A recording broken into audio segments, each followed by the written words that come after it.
രാവിലെ തന്നെ നമ്മൾ കാശ്മീരി ആകാനുള്ള തയ്യാറെടുപ്പിലാണ് കേട്ടോ. റിപ്പബ്ലിക് ഡേക്ക് വേണ്ടിയിട്ടുള്ള സാധനങ്ങളെല്ലാം നമ്മൾ നേരത്തെ തന്നെ സെറ്റ് ചെയ്തിട്ടുണ്ടായിരുന്നു. പക്ഷെ അത് തുറന്നു നോക്കാൻ വിട്ടുപോയി, സമയം കിട്ടിയില്ല എന്നുള്ളതാണ് സത്യം. അതിന് മുടി കെട്ടാനൊക്കെയുള്ള തയ്യാറെടുപ്പ് നടത്തിയപ്പോഴാണ് കുഞ്ചളം മാത്രമേ ഉള്ളൂ അതിൻ്റെ നമുക്ക് കെട്ടാനുള്ള തിരുപ്പനില്ല എന്നുള്ള കാര്യം മനസ്സിലാക്കിയത്. പക്ഷെ ഞങ്ങൾ തിരുപ്പനൊക്കെ വാങ്ങിച്ചതാണ്, പക്ഷെ അത് എടുത്ത് പാക്ക് ചെയ്ത് വന്നപ്പോഴത്തേക്കിനും തിരുപ്പൻ അതിനകത്തില്ല. ഞങ്ങൾ തുറന്ന് നോക്കിയതുമില്ല. പിന്നെ ഒരു വിധത്തിൽ ഞങ്ങൾ അഡ്ജസ്റ്റ് ചെയ്തുള്ള മുടി കൊണ്ട് അങ്ങനെ പൊട്ട് തൊടിയിച്ചു. അത് കളർ പൊട്ടാണ് തൊട്ടത്. കശിക്കത് ഇഷ്ടപ്പെട്ടില്ല, എന്നാലും തൊട്ടു. പിന്നെ വള സെറ്റ് ചെയ്തു. വള സെറ്റ് ചെയ്തതിനകത്ത് വള ഇടുന്നത് പുള്ളിക്കാരിക്ക് ഇഷ്ടമല്ലാത്തത് കൊണ്ട് തന്നെ ഒരു വിധത്തിൽ ഇട്ട് കൊടുത്തു. അപ്പം അപ്പുറത്തെ കയ്യിൽ വള ഇടാനുള്ള ഇഷ്ടക്കേടിൻ്റെ ആ ഒരു എക്സ്പ്രഷനാണ് മുഖത്ത് കാണുന്നത് കേട്ടോ. വളയിടുന്നത് ഇഷ്ടമേ അല്ല. പിന്നെ ഒരു വിധത്തിൽ ഇട്ട് കൊടുത്തു. നമ്മൾ മാല, ആ ഒരു കാശ്മീരി ലുക്ക് വരാൻ വേണ്ടിയിട്ടുള്ളൊരു മാല സെലക്ട് ചെയ്തിരുന്നു. ഒരു വൈറ്റ് സ്റ്റോൺ വരുന്ന ഒരു വീതിയുള്ള ചുട്ടിയൊക്കെ വരുന്നൊരു മാലയായിരുന്നു. പിന്നെ അതിൻ്റെ കൂട്ടത്തിൽ തന്നെ നമുക്കൊരു സിൽവർ വർക്ക് വരുന്നൊരു മാലയും കൂടെ ഉണ്ട്. സിൽവർ കളറ് ഒരു ആൻറ്റിക് മെറ്റീരിയൽ. അതൊക്കെ ഇട്ടപ്പോഴത്തേന് കുറച്ച് ഓക്കെ ആയി. കശി ഒരുങ്ങാൻ തന്നെ ബുദ്ധിമുട്ടിയാണ് നിന്നത്. എങ്കിലും മോതിരം ഭയങ്കര വീക്ക്നെസ്സാണ് കേട്ടോ. മോതിരമൊക്കെ ഇടുന്നുണ്ട്. ഇട്ടിട്ട് അതൊക്കെ ഇട്ട് കഴിഞ്ഞപ്പോഴത്തേന് കുറച്ചൊക്കെ ബെറ്ററായി എന്ന് തോന്നുന്നു. പിന്നെന്താ, പിന്നെ ഈ വള നമ്മൾ കുറേ വാങ്ങിയിട്ടുണ്ടായിരുന്നു. പക്ഷെ അത് അവിടെ ഇവിടെയായിട്ട് കൊണ്ട് ഇട്ടിരിക്കുന്നതുകൊണ്ട് അത് കണ്ടുപിടിച്ച് വന്നപ്പോഴത്തേന് കുറച്ച് വൈകി കേട്ടോ. പിന്നെ കമ്മൽ, വലിയ കമ്മലിടുന്ന ഭയങ്കര ഇഷ്ടമാണ്. അങ്ങനെ ഞാൻ ഇട്ട് കൊടുക്കാറില്ല. ഇതിന് വേണ്ടിയിട്ട് ഞാൻ ഇട്ടു. അപ്പോൾ അതൊക്കെ ഇട്ട് കഴിഞ്ഞപ്പോഴത്തേന് കശിക്ക് ഭയങ്കര ഇഷ്ടമായി കേട്ടോ. കണ്ടോ, ആട്ടി നോക്കുന്നുണ്ടോ. അത് ഒരു പരന്നിരിക്കുന്നൊരു വൈറ്റ് സ്റ്റോൺ വരുന്നൊരു മെറ്റീരിയലാണ് അതും സെലക്ട് ചെയ്തതേ. അങ്ങനെയാണ് നെറ്റിച്ചുട്ടി സെലക്ട് ചെയ്തത്. അത് തന്നെയാണ് വൈറ്റ് ഒരു സിൽവർ മെറ്റീരിയൽ വരുന്നൊരു നെറ്റിച്ചുട്ടി, ഒരു വട്ടത്തിലുള്ളൊരു ചുട്ടിയൊക്കെ ഉള്ളതാണ് കേട്ടോ. ഒക്കെ നല്ല ഭംഗിയുണ്ടായിരുന്നു കാണാൻ.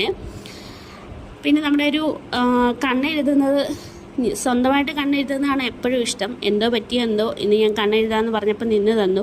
പിന്നെ അതിന് കുറ്റങ്ങളും കുറവുകളൊക്കെ ഒരുപാട് പറയുകയും ചെയ്തു കേട്ടോ. കണ്ണ് സ്വന്തമായിട്ട് എഴുതുന്ന കശിക്കിഷ്ടം. അങ്ങനെ ഒരു വിധത്തിൽ കണ്ണൊക്കെ എഴുതി, കുഴപ്പമില്ല എന്നൊക്കെ പറഞ്ഞു. പിന്നെ ഏകദേശം ആ ഒരു ലുക്കൊക്കെ ആയി എന്ന് തോന്നുന്നു. പിന്നെ ഞാൻ ഓരോ സാധനങ്ങൾ എടുക്കാൻ പോയപ്പോൾ ഉള്ള ഒരു കോപ്രായങ്ങളായി കാട്ടുന്നത് കേട്ടോ. ഒരു കാശ്മീരി ലുക്ക് ഏകദേശം വന്നിട്ടുണ്ട്. പിന്നെ റോസ് പൗഡർ വേണമെന്ന് പറഞ്ഞു, അതിട്ടു. ലൈറ്റായിട്ട് ഇട്ട് കൊടുത്തു. പിന്നെ ലിപ്സ്റ്റിക്ക് ഇട്ട് കൊടുത്തു. ആ റോസ് പൗഡർ മായ്ക്കുന്നുണ്ട് കശി കേട്ടോ. പിന്നെ നമ്മൾ ഷോള് സെറ്റ് ചെയ്യാൻ എനിക്കറിയില്ല എങ്കിൽ പോലും ഞാൻ ഏകദേശം ഒരു ഐഡിയ വെച്ചിട്ട് ഷോള് സെറ്റ് ചെയ്ത് കൊടുത്തു. അപ്പം നമ്മൾ ആ മുടിയുടെ വൃത്തികേട് മാത്രമാണ് കുറച്ച് ഉള്ളത്.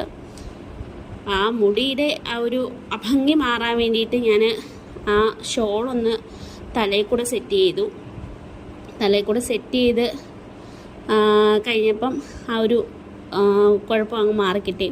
കാരണം നമുക്ക് കുറച്ചുകൂടെ വൃത്തിയായി എന്ന് തോന്നി. ഷോളൊക്കെ തലയിലിട്ട് കഴിഞ്ഞപ്പോഴത്തേനും കശിയുടെ ലുക്ക് അങ്ങ് മാറി കേട്ടോ.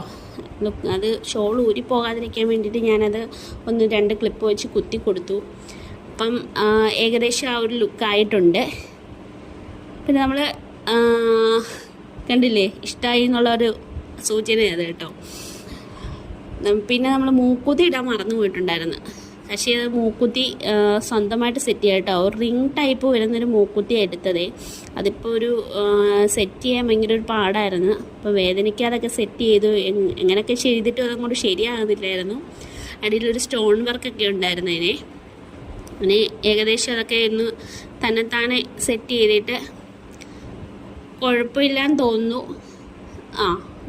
കുഴപ്പമൊന്നുമില്ല. അത് ഏകദേശമൊക്കെ സെറ്റ് ചെയ്ത് പുള്ളിക്കാരി ഓക്കെ ആക്കി. അത് നമുക്ക് അവിടെ ഹോളില്ലാത്തത് കൊണ്ട് ഇടാൻ ഭയങ്കര ബുദ്ധിമുട്ടുണ്ടായിരുന്നു, വേദന എടുക്കുന്നുണ്ടായിരുന്നു. അങ്ങനെ പോവാം കേട്ടോ. അങ്ങനെ നമ്മൾ റിപ്പബ്ലിക് ഡേ പരേഡ് നടക്കുന്ന ആ ഒരു സ്ഥലത്തെത്തി. അവിടുന്ന് നമ്മൾ നന്നായിട്ട് ഒരുങ്ങി, കുറേ കുട്ടികളുണ്ടായിരുന്നു കേട്ടോ. അങ്ങനെ പരേഡൊക്കെ സ്റ്റാർട്ട് ചെയ്ത് വെയിൽ അങ്ങേയറ്റം ഭയങ്കര വെയിലായിരുന്നു. ഈ വെയിലത്തൂടെ നടക്കുന്ന കാഴ്ച കേട്ടോ ഈ കാണുന്നത്. അതങ്ങനെ പരേഡൊക്കെ കഴിഞ്ഞ് നമ്മൾ തിരിച്ച് സ്കൂളിലെത്തി. അവിടെ നമ്മൾ പായസം സെറ്റ് ചെയ്തിട്ടുണ്ടായിരുന്നു. പായസം കഴിക്കേണ്ട എന്ന് പറഞ്ഞുള്ള നിപ്പായി നിൽക്കുന്നത് കേട്ടോ, പായസം വേണ്ടാന്ന്. ഞങ്ങൾ ഫസ്റ്റ് ട്രിപ്പ് വന്നവർ പായസം എടുത്തു. ഞാനും ഒരു ഗ്ലാസ് പായസം എടുത്തു.